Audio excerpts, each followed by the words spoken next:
Hey everyone, welcome to the episode. So Ask Aram flips the script. One Step Beyond podcast guests and listeners submit their questions and ask Aram anything. Questions can be music, life stories, business, leadership, advice, how to make the best vegan omelet, you name it. Aram will unpack your questions and leave you with info you can apply. Before we get to it, please rate, review, and subscribe. How do you know when to pivot and when to stay the course? If the effort to stay the course is more than the worth of the result, then you pivot. If the effort of staying the course is worth the result, then you stay on it. There are some things that the result is going to be so worthwhile that you're going to put in that extra work. There are other things where the result is like really, really low or not there, and then you got to pivot. I'll just give you an example. If you're working somewhere and your work-life balance isn't great, you're not getting paid well, maybe you don't have great benefits or anything, but the experience that you're having is portable and it's going to get you that next job or that next opportunity or that next position, then you stay the course. If you're working in the exact same situation, but the experience that you're getting isn't going to do that, it isn't going to help you in the future, or it's like not apparent that it's going to, then you pivot. So I worked at this job where I got paid very well. So the financial part of it was there. I had to bust my ass to do it, but I got paid really well. And the experience that I got from that is literally what set me up to do Cadence. So the money was good and it set me up to do Cadence. The work culture was horrendous. The leadership was terrible. The work-life balance was awful. And there were no benefits. There was like no kind of health benefits or anything like that. I stayed the course though. And I stayed the course because I knew it's what was going to set me up. And I was there for 5.5 years. So it wasn't like a sprint. It was a long-term thing. To me, the outcome was so worth it. It doesn't mean that when I was doing it, I wasn't like, I got to get out of here. I got to quit. I got to pivot. I got to go into the next thing. Of course, I had that thinking like all the time, but I had to be set on that bigger thing. It's really a values-based judgment. For some people, those other things matter more. Nothing wrong with that. My encouragement, though, is what's the outcome of staying and seeing it through versus what's the outcome of pivoting and what that might open up. And it's really values-based and opportunity-based. I'm 40 and I've been in the trades my whole working career. I got licensed and have had moderate success in my field, but I've never felt like this is where I want to be. I know I'm getting to a point of do or don't for career change, but I feel lost most days. I'm great at what I do in the trades, but my heart isn't here. How do I choose what field I'd like to operate in using my strengths? Volunteer at something or do something as a passion project. So that experience that you're talking about is super common, and not just for people in the trades. It could be people in the corporate sector. It's just that thing that you get into, but you don't really think it's your thing. However, it's also how you make money, how you make a living, all of that kind of stuff. So how do I figure out that other thing? Well, it's certainly not the time to just go and be like, I'm just going to do this thing and quit your job and take some kind of leap. I mean, it could be like that, but that's more of kind of TV show, like fictional blog writing.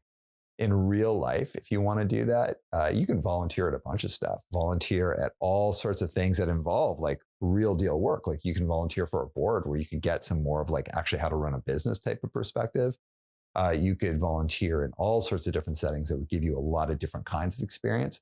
And if not, you could also just start a side project, passion project, anything like that, that maybe you're not going to draw revenue from, but it's going to give you different kinds of experiences. And that's the thing where I'd say, like, as we get a little bit older, it's not like community college where you're like, I'm just going to take a bunch of courses and see what I like. If you want to do a career switch and you're serious about it, and you're a little bit later career or mid-career, then you have to get some practical experience at trying things. And that is, for me, either volunteering or starting a passion project on the side with no anticipation it will become a substitute for your revenue unless it totally pops.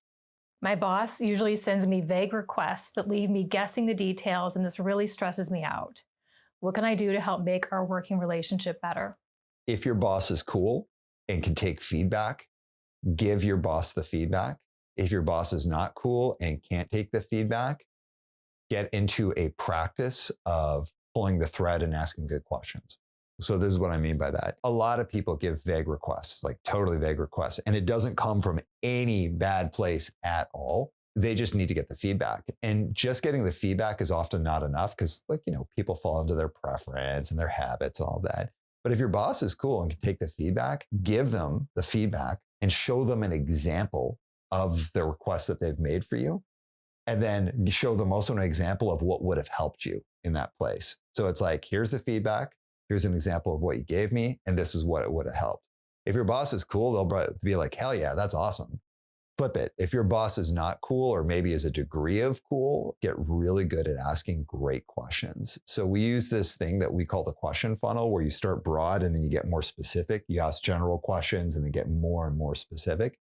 So if someone is like gives very vague responses, to ask them something right off the bat that's super targeted can often, and if they're like a little bit defensive, can often bring out that defensiveness in them. But if you ask something that's like broader and then work your way deeper, you're warming them into the discussion. Very often when people give a vague direction, it's either they're just not thinking about it, they're just kind of like, go do this thing, or they don't know what they want. And it could be a combination of those two things. So if the person you're dealing with is relatively defensive, or if you kind of have a difficult relationship, warm them by doing the question funnel.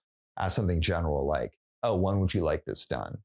And then that's like a really easy opening. And then you say, okay, so the way I see it is there's like 3 parts of this. So like if you were to say you want it done by this date, is that all 3 parts of this? Or do you want 1 part sooner than this and this? Then ask them again, a deeper question, then a deeper question. At the end of a funnel, you should always paraphrase or summarize. So if paraphrase is like the bullet points of the conversation, it's like this, this, this, and this. Or a summary, which is just getting to the heart of the matter, is basically like saying, so what you mean is this. If you get really good at using the question funnel and then ending with a paraphrase or a summary, you should be able to essentially passively train your audience to get there themselves, especially if they're kind of a student of the people around them.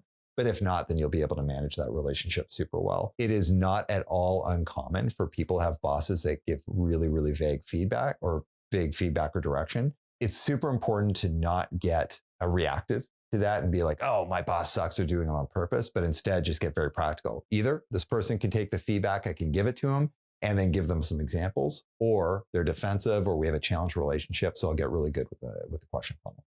How can I get better at asking technical questions at work?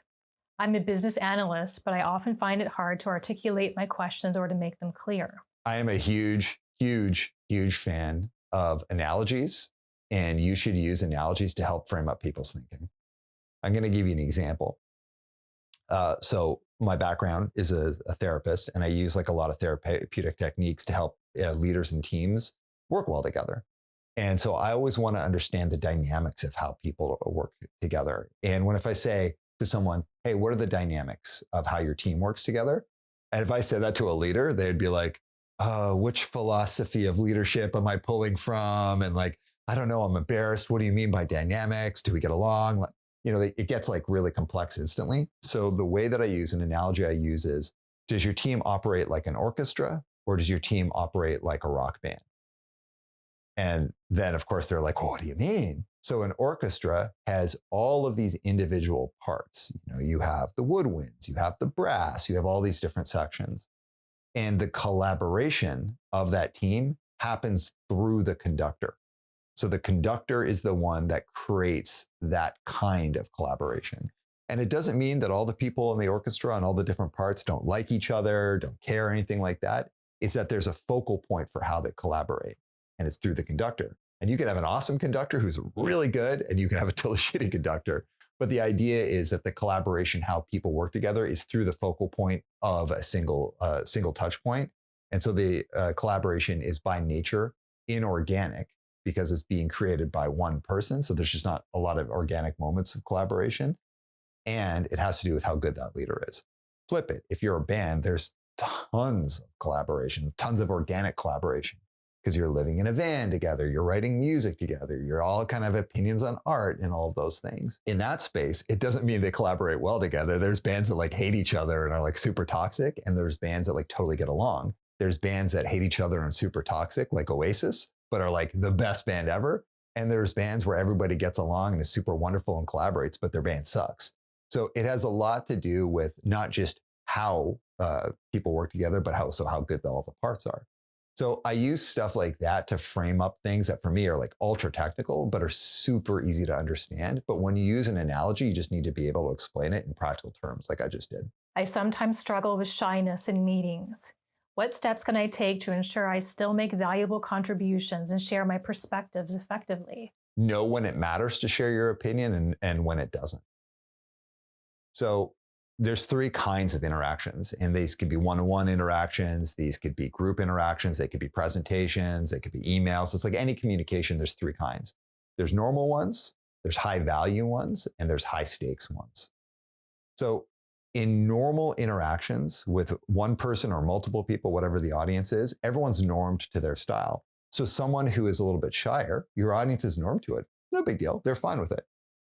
Things that are high value are opportunities where either you want to get great value out of the interaction you're having or you want to give great value.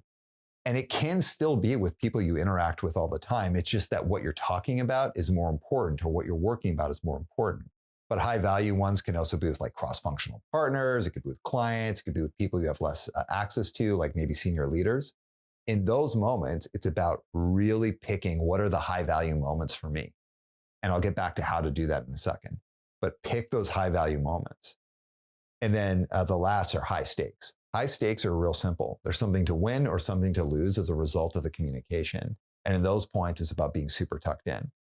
So what I'd suggest is if you want to expand your influence or kind of get known a little bit better in an organization, or you want to let people know that you care and you're interested, don't worry about just the normal moments. Just be yourself, enjoy life. Like, don't have that level of like nervousness. Like, I've got to say this thing right now. Instead, what I'd say is like, where are the moments where it'd be like actually valuable for me or for other people to hear my opinion? Know exactly where those moments are and prepare how you want to speak. So think about if you were asked a question, how you would respond. Use the answer pyramid. If you don't know about the answer pyramid, go check out our channel. We've got stuff on there about it. So pretend in your head, almost like you've been asked, like, what are 10 top questions that I could be asked about a high value subject? Then just write out your answers and then use those, filter those into conversations as if you've been asked the question. In a high stakes moment though, it's really about being tucked in. Know exactly what your answer is, exactly what your explanation is, and how you would speak about it. I'd also encourage people, if you've got a level of shyness, you should get really used to taping yourself. If you do that, you're going to know in the moment, not just what you're talking about, so the content you're using, but how you're going to sound and how you're going to come across physically and verbally. It's really important to get a good sense of that for every professional, but especially if you've got some level of shyness, that when you're speaking, you're juggling three things at any time. What you're saying, so your content, how you're supporting what you're saying with your physical and verbal presence, and your ability to read the room, so empathy, so that you're paying attention, so you can adjust either your content to your physical or verbal presence. So if you're shy, have your content out of the way. Know what your content is. Know where those important high value moments are or high stakes moments are, and prep in advance. But also tape yourself. Like, get real used to videotaping yourself so you know your physical and verbal presence is always locked in. Because that way you know what you're saying, you know how you're coming across, and it allows you to use your empathy to read the room and pivot. I'm an introvert and find it challenging to speak up in large meetings.